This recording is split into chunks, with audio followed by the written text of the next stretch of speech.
कुंभ राशि बंधुगण तुमर परिवार देवतांको उपरे एक आध्यात्मिक अवरोध करा जायछि। एही कार्य जणे रक्त संपर्क द्वारा करा जायछि, जहाकू तुमे निजर बोली भाबुथिलो, जहाकू तुमे तुमर गभीरतम गुप्त कथा कहिथिलो।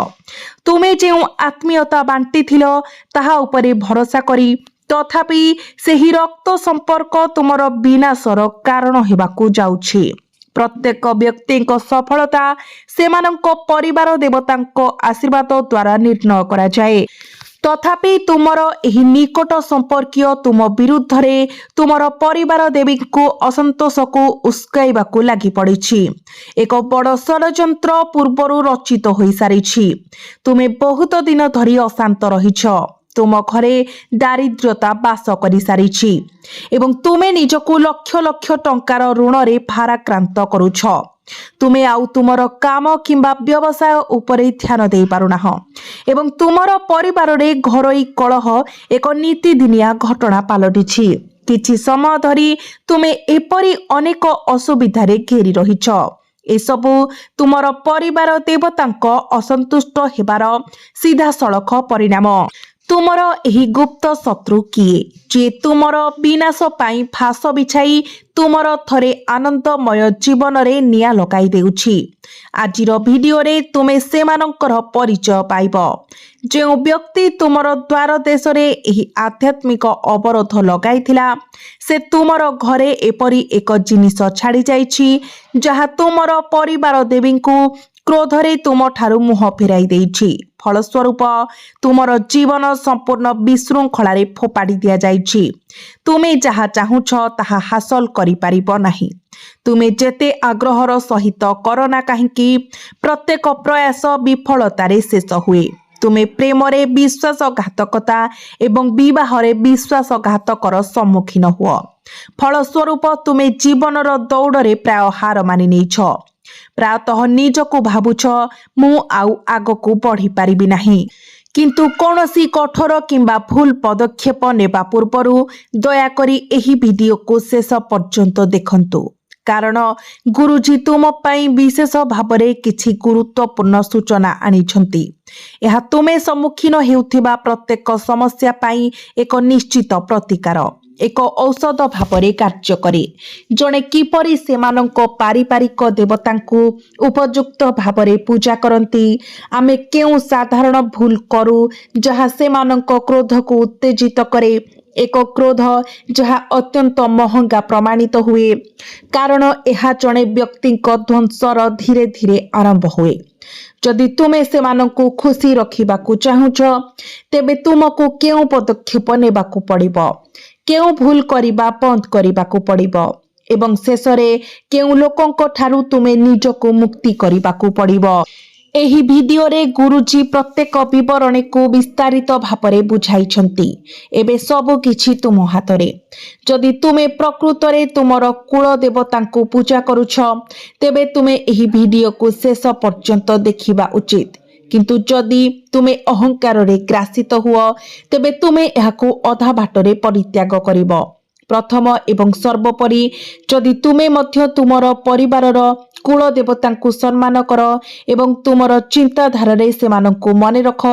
दयाकरी वीडियोटी को हृदयर सहित लाइक कर एवं कमेंट बॉक्स रे निजर कुल देवतांकर नाम लिखिबाकू निश्चित कर।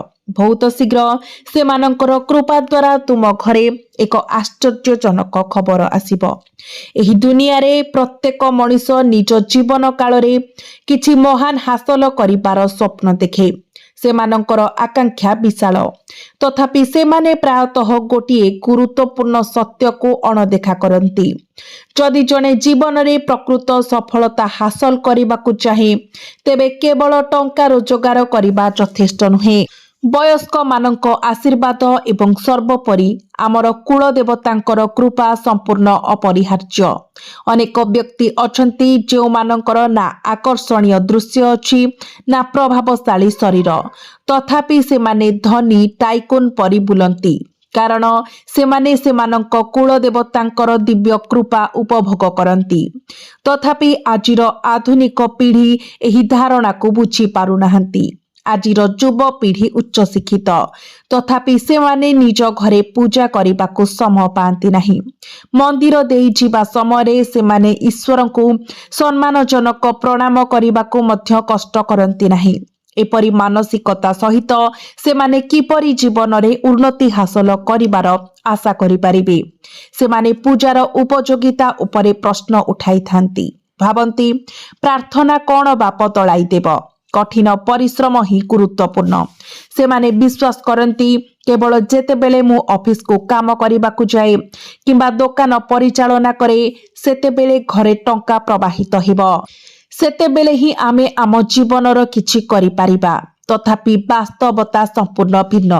ଇତିହାସର ଏକ ସମୟରେ ଆମର ପୂର୍ବପୁରୁଷମାନେ ଏକ ନିର୍ଦ୍ଦିଷ୍ଟ କୁଳଦେବୀ ଏବଂ କୁଳଦେବତାଙ୍କର ପୂଜା କରିବାର ପ୍ରଥା ଆରମ୍ଭ କରିଥିଲେ।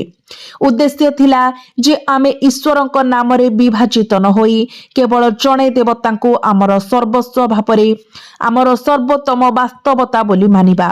ତଥାପି ସମୟ ବିତିବା ସହିତ ଯେତେବେଳେ ଜଣେ ବ୍ୟକ୍ତିଙ୍କ ଇଚ୍ଛା ଜଣେ ଦେବତା ଦ୍ୱାରା ଅପୂର୍ଣ୍ଣ ରହେ, ସେମାନେ ଅନ୍ୟ ଜଣେ ଦେବତାଙ୍କ ପାଖକୁ ଫେରିଯାଆନ୍ତି। ଯଦି ସେହି ଦ୍ୱିତୀୟ ଦେବତା ସେମାନଙ୍କର ପ୍ରାର୍ଥନା ଶୁଣିବାରେ ବିଫଳ ହୁଅନ୍ତି, ତେବେ ସେମାନେ ତୃତୀୟ ଜଣଙ୍କ ପାଖକୁ ଫେରିଯାଆନ୍ତି। ଏହିପରି ଭାବରେ ଆଜି ଆଧୁନିକ ମଣିଷ କେବଳ ତାଙ୍କର ବ୍ୟକ୍ତିଗତ ଇଚ୍ଛା ପୂରଣ କରିବା ପାଇଁ ବିଭିନ୍ନ ଦେବତାଙ୍କ ମନ୍ଦିରକୁ ଯାଆନ୍ତି ଏବଂ ଯେତେବେଳେ ସେହି ଇଚ୍ଛା ଅପୂର୍ଣ୍ଣ ରହେ, ସେ କେବଳ ସେହି ଦେବତାମାନଙ୍କ ଠାରୁ ମୁହଁ ଫେରାଇ ଆଣନ୍ତି। କେତେକ ସମୟରେ ଲୋକମାନେ ଅନ୍ୟ ଧର୍ମ ଗ୍ରହଣ କରନ୍ତି ଏବଂ ସେମାନଙ୍କର ପୂର୍ବପୁରୁଷଙ୍କ ଦେବତାଙ୍କୁ ଭୁଲି ଯାଆନ୍ତି। ତୁମର ଶତ୍ରୁ ତୁମର ବିନାଶ ପାଇଁ ଏହି ପରିସ୍ଥିତିର ଫାଇଦା ନେଉଛି।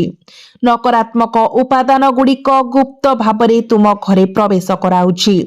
ନକାରାତ୍ମକତାକୁ ପ୍ରୋତ୍ସାହିତ କରିବା ଏବଂ ତୁମର ପୂର୍ବପୁରୁଷଙ୍କର ଦେବତାମାନଙ୍କର ଅସନ୍ତୋଷକୁ ଉତ୍ତେଜିତ କରିବା ପାଇଁ ତୁମର ପରିବାର ମଧ୍ୟରେ ଜାଣିଶୁଣି ରୀତିଗତ କଳା ଯାଦୁ କରାଯାଉଛି। ତୁମର ଘରେ ମହିଳାମାନଙ୍କୁ ସମ୍ମାନର ସହିତ ବ୍ୟବହାର କରିବା ପାଇଁ ଆପଣଙ୍କୁ ବିଶେଷ ଧ୍ୟାନ ଦେବାକୁ ପଡ଼ିବ। ମାଂସ ଏବଂ ମଦ୍ୟପାନକୁ ଏଡ଼ାଇବାକୁ ପଡ଼ିବ। ଘରେ ଅପମାନଜନକ ଭାଷା ବ୍ୟବହାର କରାଯିବା ଉଚିତ ନୁହେଁ। ପରିବାରର ସଦସ୍ୟମାନେ ଅନ୍ୟମାନଙ୍କ ବିଷୟରେ ଖରାପ କଥା କହିବାରୁ ନିବୃତ୍ତ ରହିବା ଉଚିତ, କାରଣ ଏପରି ଆଚରଣ ଆପଣଙ୍କ ପୂର୍ବପୁରୁଷ ଦେବୀଙ୍କୁ ପ୍ରତି ଗଭୀର ଭାବରେ ଅପମାନଜନକ। ଆପଣଙ୍କ ଶତ୍ରୁ ଆପଣଙ୍କୁ ବଳପୂର୍ବକ ଅବୈଧ କାର୍ଯ୍ୟରେ ଫସାଇବାକୁ ଚେଷ୍ଟା କରିବ। ସେ ଚାହେଁ ଯେ ଆପଣ ଆପଣଙ୍କ ନୈତିକ ଚରିତ୍ରକୁ ସାଲିସ କରନ୍ତୁ, ଯାହାଦ୍ୱାରା ଆପଣଙ୍କ ପୂର୍ବପୁରୁଷ, ଆପଣଙ୍କର କୁଳ ଦେବାଦେବୀ ଆପଣଙ୍କ ବିରୁଦ୍ଧରେ ହୋଇଯିବେ। ତେଣୁ କୌଣସି ଦୁର୍ଜନ ବ୍ୟକ୍ତିଙ୍କ ନିର୍ଦ୍ଦେଶରେ ମାଂସାହାରୀ ଖାଦ୍ୟ ଖାଆନ୍ତୁ ନାହିଁ। ଅପମାନଜନକ କଥା କୁହନ୍ତୁ ନାହିଁ। ଆପଣଙ୍କ ଚାରିପାଖର ଦୁନିଆ ଆପଣଙ୍କ କ୍ରୋଧକୁ ଉତ୍ତେଜିତ କରିବାକୁ ସମସ୍ତ ଚେଷ୍ଟା କରିବ। ଲୋକମାନେ ଆପଣଙ୍କୁ ଆପଣଙ୍କ ମନକୁ ହଇରାଣ କରିବେ ଏବଂ ଆପଣଙ୍କ ଘରର ସମନ୍ୱୟକୁ ବିପର୍ଯ୍ୟସ୍ତ କରିବା ପାଇଁ ଚେଷ୍ଟା କରିବେ। ତଥାପି ଆପଣଙ୍କୁ ବିଚକ୍ଷଣତା ଅବଲମ୍ବନ କରିବାକୁ ପଡ଼ିବ ଏବଂ ଜଣେ ଦାୟିତ୍ୱବାନ ବ୍ୟକ୍ତିଙ୍କ ପରିପକ୍ୱତା ସହିତ ନିଜକୁ ଆଚରଣ କରିବାକୁ ପଡ଼ିବ। କେବଳ ସେତେବେଳେ ଆପଣଙ୍କ ପୂର୍ବପୁରୁଷ ଦେବାଦେବୀ ଆପଣଙ୍କ ଉପରେ ସନ୍ତୁଷ୍ଟ ରହିବେ। ଆପଣଙ୍କର ଶତ୍ରୁ ଏତେ ତଳକୁ ଖସି ଯାଇଛି ଯେ ସେ ଆପଣଙ୍କ ଘରେ ପଶୁଲୋମ କିମ୍ବା ମଇଳା ପକାଇପାରେ, ଯାହାଦ୍ୱାରା ଦିବ୍ୟ ଉପସ୍ଥିତି ସେଠାରେ ବାସ କରିପାରିବ ନାହିଁ। କାରଣ ଦେବାଦେବୀମାନେ କେବଳ ସେହି ଘରେ ପ୍ରବେଶ କରନ୍ତି ଯେଉଁଠାରେ ପବିତ୍ରତା, ଶୁଦ୍ଧତା ଏବଂ ପରିଷ୍କାର ପରିଚ୍ଛନ୍ନତା ରହିଥାଏ। ଏବେ ତୁମର ଶତ୍ରୁ ତୁମର କୁଳ ଦେବାଦେବୀଙ୍କୁ ବାନ୍ଧିବା ପାଇଁ କିମ୍ବା ପ୍ରତିବନ୍ଧିତ କରିବା ପାଇଁ ବିଭିନ୍ନ କାର୍ଯ୍ୟକଳାପ କରିବାକୁ ଯାଉଛି। ଏହି ଭିଡିଓର ବାକି ଅଂଶରେ ଗୁରୁତ୍ୱପୂର୍ଣ୍ଣ ସୂଚନା ରହିଛି, ଯାହା ତୁମ ପାଇଁ ଅତ୍ୟନ୍ତ ଉପଯୋଗୀ ପ୍ରମାଣିତ ହେବ। ତେଣୁ ଶେଷ ପର୍ଯ୍ୟନ୍ତ ଦେଖିବା ଜାରି ରଖନ୍ତୁ ଏବଂ ପ୍ରତ୍ୟେକ ବିବରଣୀ ଉପରେ ଧ୍ୟାନ ଦିଅନ୍ତୁ। ତୁମେ ସେହି ଶତ୍ରୁର ନାମ ମଧ୍ୟ ଜାଣିପାରିବ ଯେ ତୁମର ପରିବାର ଦେବାଦେବୀଙ୍କୁ ବାନ୍ଧିବାକୁ ଚେଷ୍ଟା କରୁଛି।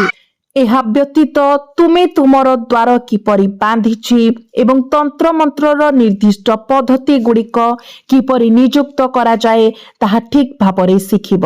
गुरुजी प्रत्येक दिग को विस्तृत भाव बुझाई। जदि तुमे शेष पर्यंत देखा जारी रख तेबे तुम पाई प्रचुर लाभ अपेक्षा करिछि। आमे समस्ते आम घरे शांति एवं सद्भावना बजाय रखिबाकू चाहुछु। आमे आर्थिक समस्यारू संपूर्ण मुक्त हेबाकू, जेकोसी ऋण समाधान करिबाकू एवं आमर वैवाहिक जीवन को कष्ट देउथिबा असुविधार अंत करिबाकू चाहुछु। किंतु बंधुगण, यह कौन प्रकृत रे संभव? तुमर गुप्त शत्रु माने तुमको शांतिर जीवन बंचिबाकू देबे कि? कारण तुमे बहुत समय धरी असुविधारे पड़िछ।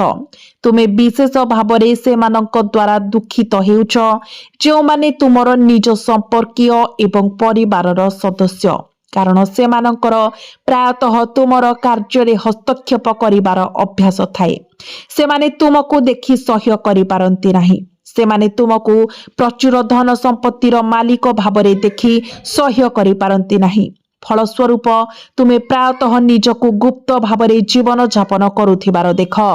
बंधु माने अनेक व्यक्ति आपणकर द्वार को किछि मागिबाकू आसिबे। जेतेबेले आपण सेमानंकु अनुरोधित जिनिस देबा पाई द्वार खोलंती, सेमाने जीवा पूर्वरु गुप्त भावरे आपणक द्वार बंध उपरे किछि वस्तु किंबा सामग्री छाड़ी जीवा पाई सही मुहूर्त को व्यवहार करंती। एहा एक लवंग, कंचा लंका, एक कर्पूर किंबा फिटिकिरी किंबा एपरिकी पशु लोमर एक कांथ। जदि आपण समय मध्यरे सही वस्तु को सेठारु हटांती नाही, तेबे आपणक द्वारबंध उपरे एक आध्यात्मिक बंधन लगा जाए। जेकोसी व्यक्ति जो द्वारबंध पार हुए, प्रवेश करू किंबा प्रस्थान करू, सेमानंकर मानसिक अवस्थारे परिवर्तन अनुभव करे। हठात सेमानंकर प्रयास विचलित हेबाकू आरंभ करे। अन्यथा सुखी एवं समृद्ध जीवन उपरे दुखर मेघ घोड़ाई जाए एवं जेउठारे सेमाने मुह बुलांती, सेमाने नकारात्मकता व्यतीत आउ किछि देखि पारंती नाही। आपणक मनरे एबे एक भावना आसुथिबो, केही मो उपरे तंत्र मंत्र करिछि कि? विशेष करी तुमे वर्तमान जो विभिन्न संकेत अनुभव करुछ ताहा देखि। तेनु बंधुगण, आजिर वीडियो आपणक पाई अत्यंत गुरुत्वपूर्ण हेबो, कारण आमे एही विषय को वैज्ञानिक दृष्टिकोणरू आलोचना करिबो। एही वीडियोर अंधविश्वास सहित कोनोसी संपर्क नाही। आपणकू केवल मने रखिबाकू पड़िबो जे किछि संकेत प्रकाश पाए जहा 100% निश्चिततार सहित सूचित करे जे केही जने प्रकृतरे आपणक सीमा को बंधन करिसंती किंबा आपणक उपरे कला जादू करिसंती। प्रथम संकेत हेउछि मुंडबिंधा। जादू एवं कला जादूर शिकार होइथिबा लोक माने प्रायतः हठात पुनरावृत्ति मुंडबिंधा अनुभव करंती। सेमाने प्रायतः अनुभव करंती जे मुंडबिंधा खूब शीघ्र कमिजिव एवं वास्तव रे एहा हुए, तथापि किछि मुहूर्त मध्यरे एहा पुणी थरे प्रज्वलित हुए। तेणु जदि आपण गत किछि दिन धरी गंभीर मुंडबिंधा अनुभव करुछंती, तेबे एहा जादू किंबा षडयंत्रर एक संकेत होई पारे। परवर्ती संकेत जहा पाई आपण सतर्क रहिबा उचित ताहा हेउछि खराब स्वप्न। एबे समस्ते भल एवं खराब स्वप्न उभय अनुभव करंती, किंतु केतेक समय आमे भल स्वप्न देखु, आउ केतेक समय खराब स्वप्न देखु। तथापि जदि आपण प्रत्येक दिन बारंबार खराब स्वप्न देखुछंती, तेबे चिंतार कारण अछि। जदि आपणकर स्वप्न रे आपण कला कुकुर, साप, बिच्छा किंबा नकारात्मक शक्ति सहित जड़ित अन्य प्राणी जेपरिकी बादुड़ी देखुछंती, तेबे एहा आपणक उपरे घोर विपद माड़ी आसुथिबार एक सतर्क सूचना भावरे काम करे। तेणु सतर्क रुहंतु, नचेत आपणक जीवन एक बहुत भूल दिगरे एक बड़ मोड़ नहीं पारे। यह व्यतीत जड़े व्यक्ति जी तंत्र मंत्रर शिकार हुंती, से प्रायतः गभीर आलस्य अनुभव करती। सेमाने आलस्य द्वारा संपूर्ण भावरे आक्रांत हो जाती। सेमाने निरंतर शोइबाकू भल पाती एवं मुंड बुलाइबा मध्य अनुभव करि पारंती, जहा एपरि गुप्त हस्तक्षेपर स्पष्ट संकेत होई पारे। एहा सहित सेमानंक घरर सीमा बंधा किंबा अभिशप्त होई पारे। जेतेबेले व्यक्ति एही सीमा अतिक्रम करे, जेपरि दैनंदिन जीवन रे अनिवार्य, ସେମାନଙ୍କର ପ୍ରୟାସ ବିଫଳ ହେବାକୁ ଆରମ୍ଭ କରେ। ଫଳସ୍ୱରୂପ ସେମାନେ ମାନସିକ ଭାବରେ ବ୍ୟଥିତ ହୋଇଯାଆନ୍ତି ଏବଂ ନିରନ୍ତର ଉତ୍ତେଜନାର ଅବସ୍ଥାରେ ରୁହନ୍ତି। ଏହାର ଶେଷ ଫଳାଫଳ କ'ଣ? ସେମାନେ କୌଣସି ପ୍ରକାରର ଉତ୍ତେଜନା ବିନା ପରିବାରର ପ୍ରତ୍ୟେକ ସଦସ୍ୟଙ୍କ ଉପରେ ସେମାନଙ୍କର କ୍ରୋଧ ପ୍ରକାଶ କରିବାକୁ ଆରମ୍ଭ କରନ୍ତି। ଏହା ପ୍ରାୟତଃ ସେମାନଙ୍କ ଘରୋଇ କ୍ଷେତ୍ରରେ ବାରମ୍ବାର ଝଗଡ଼ା ଏବଂ ଦ୍ୱନ୍ଦ୍ୱ ସୃଷ୍ଟି କରେ, ଯାହା ଫଳରେ ସେମାନଙ୍କର ବୈବାହିକ ଜୀବନ ସମ୍ପୂର୍ଣ୍ଣ ଭାବରେ ଖରାପ ହୋଇଯାଏ। ତେଣୁ ଗୁପ୍ତ ରୀତିନୀତି ଆପଣଙ୍କ ଜୀବନରେ ଏପରି ସଂକେତ ମାଧ୍ୟମରେ ପ୍ରକାଶିତ ହୁଏ। ଆପଣଙ୍କ ଘରକୁ ଭାଙ୍ଗିଦେବା ଏବଂ ଆପଣଙ୍କର ଘରୋଇ ସଦ୍ଭାବନାକୁ ନଷ୍ଟ କରିବା ପାଇଁ କାମ କରେ। କିନ୍ତୁ ଶେଷରେ ଏଠାରୁ ନିଜକୁ କିପରି ରକ୍ଷା କରାଯାଇପାରିବ? ସମାଧାନ କ'ଣ? ଏହା ବୁଝିବା ଏକ ଗୁରୁତ୍ୱପୂର୍ଣ୍ଣ ବିଷୟ।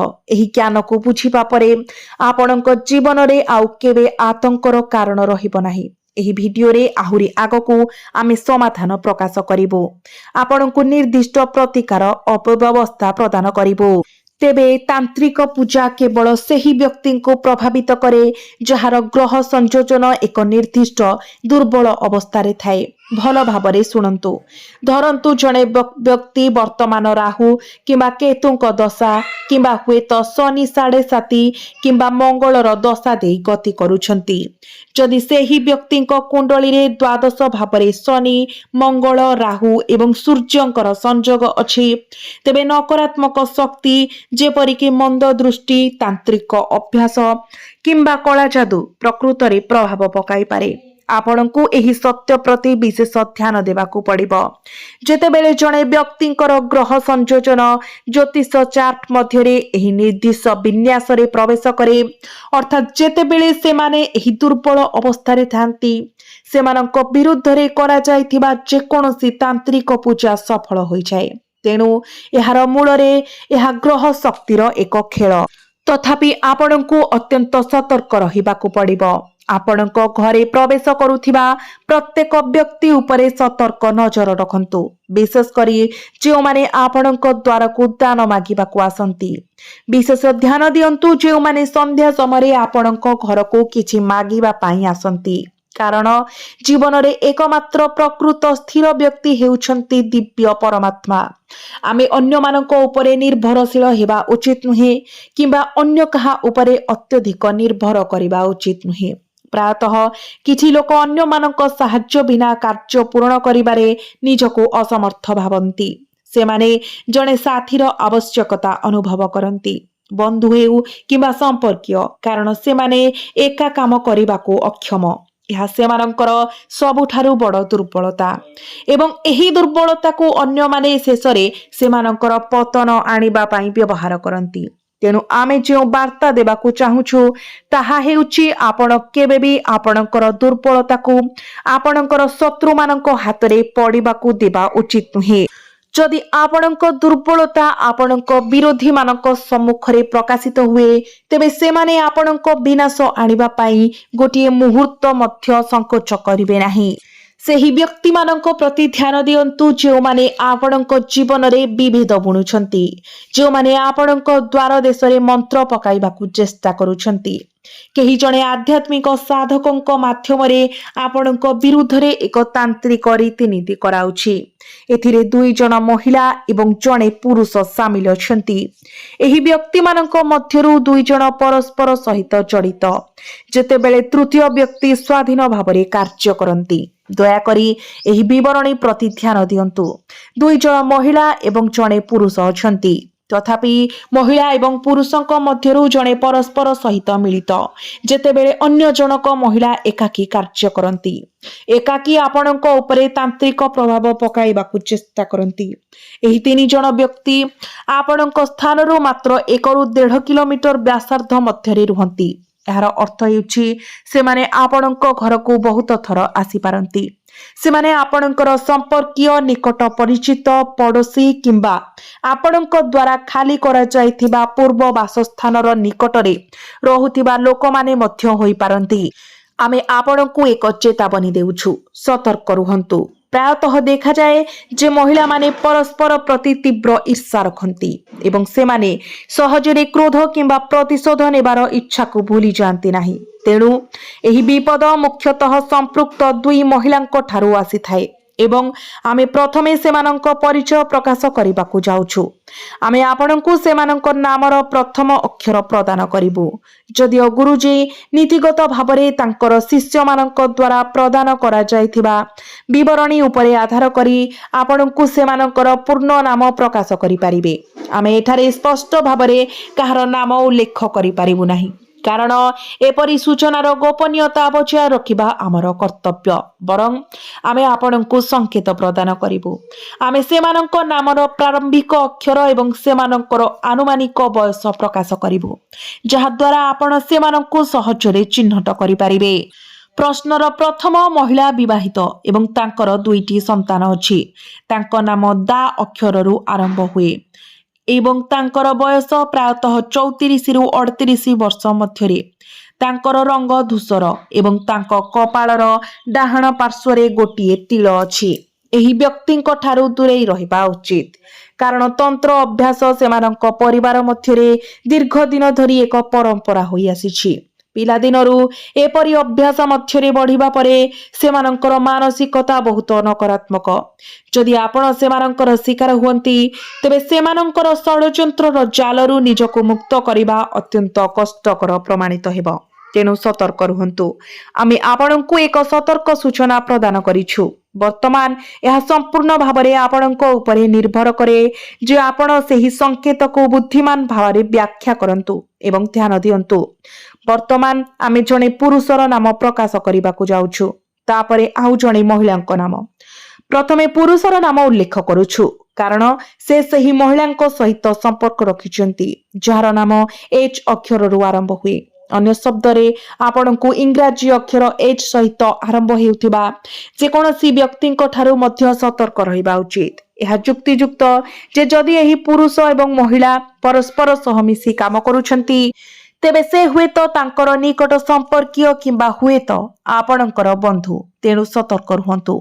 एच नामर जेकोनोसी पुरुषंक ठारू सतर्क रुहंतु जहार बयस प्राय 36 रु 40 वर्ष।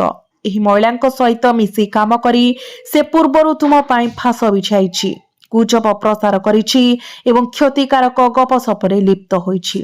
तथापि तांकर योजना सफल होई पारिला नाही, कारण तुमर एक भल ख्याति अछि एवं तुमर बहुत सम्मान अछि। तथापि से माने वर्तमान जो पदक्षेप नेबाकू प्रस्तुत अछंती ताहार परिणाम भयंकर होई पारे। यह व्यतीत जदि तुमर ग्रह संयोजन वर्तमान प्रतिकूल अछि तेबे सेमानंकर क्षतिकारक प्रभाव बहुत प्रभावशाली प्रमाणित होई पारे। तुम निजको रक्षा करिबा पाई केवल गोटिए उपाय बाकी अछि, प्रतिकारात्मक पदक्षेप, जहाको आमे एही भिडियोर शेष भागरे कहिबु। दया करी भिडियोर शेष पर्यंत आम सहित रुहंतु। आमे एबे अन्य महिलांक नाम प्रकाश करिबाकू जाउछु। आमे तुमको जणाइबाकू जाउछु जे एही महिला जणे विधवा। वास्तवरे तांको स्वामींकर मृत्यु होइछि। फलस्वरूप एपरि क्षति सहित प्रायतः जोग करुथिबा एकाकितार शिकार हेबा तांकर मानसिक स्थिरता प्रायतः विपदग्रस्त हुए। तांको नाम विषय बहुत ध्यान देई सुनंतु। डी अक्षररू आरंभ हुए नाम। तुमे थरे तांको एक अति निकटतम बंधु बोली भाबुथिलो, किंतु समय सहित तांको अविचारी भावरे कथबार्ता करिबा, अपमानजनक भाषा व्यवहार करिबा एवं अरुचिकार प्रतिशोध नेबार अभ्यास जोगु आपण तांको ठारू निजको दूरेई रखिबाकू बाछिछंती। तथापि वर्तमान परिस्थिति को नियंत्रण करिबार समय आसीछि, कारण आपण पुणी थरे एक भूल करिछंती। जानतरे हेउ किंबा अजाणतरे जहा काहाकू गभीर भावरे आघात देइछंती। एही व्यक्ति तांत्रिक पूजा पाठ करिबाकू बाध्य होइछंती। आमे आपणଙ୍କୁ विपद विषय सतर्क करिछु। आमे संकेत प्रदान करिछु। आमे संपृक्त व्यक्तिंक नाम एवं बयस प्रकाश करिछु। वर्तमान आपणଙ୍କର सुरक्षा संपूर्ण भावरे आपणଙ୍କ हातरे। जेपरि कुहा जाए, भगवान जहाकू रक्षा करंती केही तार क्षति करि पारंती नाही। जदि सेमाने ईश्वरंकर प्रत्यक्ष सुरक्षा रे थांती तेबे केही सेमानंक मुंडर गोटिए केस मध्य क्षति करि पारिबे नाही। तेणु वीडियो ठीक समय आपणक पाखरे पहुंची जहां आपणकु दायी व्यक्ति को चिन्हट करने एवं निजकु सुरक्षित रखिबा पई पदक्षेप नेबाकू अनुमति दिए। तेबे बंधुगण आपणकु प्रतिकार मध्य शिखिबाकू पड़िबो। केवल निर्धारित प्रतिकार करी आपण एही तांत्रिक पूजा पाठर प्रभावरु मुक्ति पाई परिबे। सेथिपाई तुमे सर्वदा तुमर पॉकेट रे एक मयूर पुच्छ एवं 1 टंकार मुद्रा रखिबा उचित। एहा करिबा द्वारा तुमर शरीर एवं मनर शक्ति एवं स्थिरता आसीबो। कला जादू सहित जड़ित नकारात्मक शक्ति दूर होइजिबो एवं परवर्ती समय तुम जीवन रे नूतन सुजोग आसीबो। द्वितीय प्रतिकार हेउछि मुठाए कंचा धला चाउल जाहाकू अक्षत कुहा जाए। सेथिरे 1 टंका मुद्रा रखी देवी दुर्गा किंबा मां काली उद्देश्य रे समर्पित करी मंदिर परिदर्शन करंतु। देवी को आपणकर समस्या विषय एक मृदु शब्द रे कुहंतु एपरि स्वर रे जहा अन्य केही सुनी पारिबे नाही एवं तापरे चुपचाप चाउल एवं मुद्रा को मंदिरर एक कोण रे रखंतु। एही व्रत करिबा द्वारा कला जादूर प्रभाव शीघ्र नष्ट होइजिबो। नकारात्मक प्रभाव संपूर्ण भावरे लोप पाइजिबो एवं एहा नहेबा पर्यंत आपण एही प्रतिकार जारी रखंतु। कला जादूर दुष्ट शक्ति द्वारा सृष्ट समस्यारू मुक्ति पाइबार तृतीय एवं शेष प्रतिकार हेउछि शुक्रवार दिन आपणक घरर पूजा घरे देवतांक सम्मुखरे एक छोट मंच स्थापन करंतु एवं ता उपरे पानी भर्ती एक कलश रखंतु। कलश को एक धला कपड़ा रे घोड़ाई दियंतु। एहा परे केसर रे लेप लगाई एहा उपरे एक स्वस्तिक चिन्ह आकंतु एवं उपरे 1 टंकार मुद्रा रखंतु। कलश पाखरे राशि तेल रे एक दीप जालंतु। एही प्रतिकार कला जादूर प्रभाव को निरपेक्ष करिब